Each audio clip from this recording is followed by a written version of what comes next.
And as I started going to the flight line, I just had this premonition that that was the last time that I was going to see him.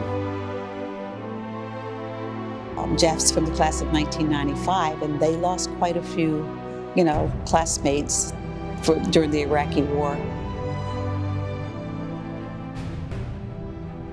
They came up with, hey, why don't we just have a day of being able to honor our fallen heroes and let the families come back and remember their loved ones.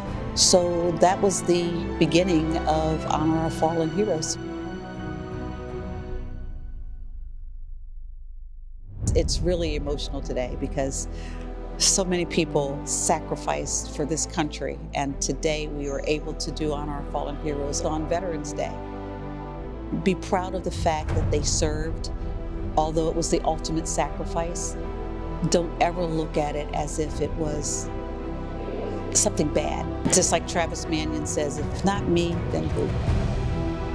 I was 5 years old and I lost him, and it impacted me when he wasn't there to teach me how to drive, and it impacted me when he wasn't there to see me graduate high school or college, but it continues to impact me in different ways. We're so happy and proud that the Naval Academy has got this program together, because the dates fade and you start to lose the timeline, and this brings it all back in focus. This brings me together with my brother, because this was his world.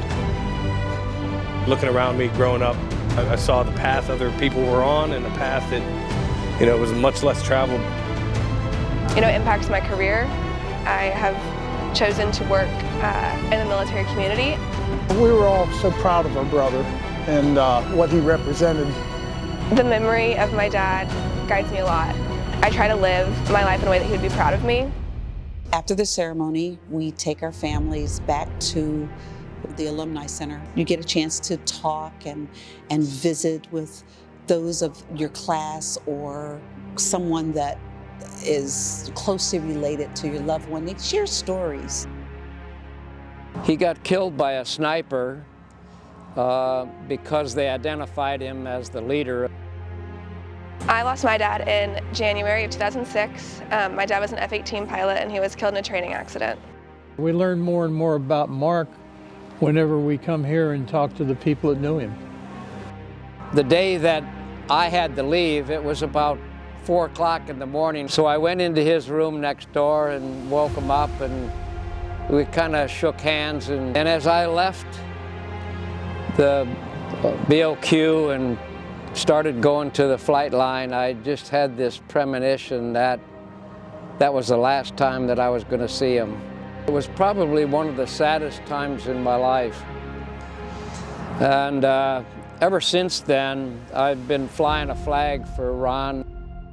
I really got to know him through service. I felt him with me in combat. I felt him with me on particular missions that I asked for him. But I never knew him. I never knew him.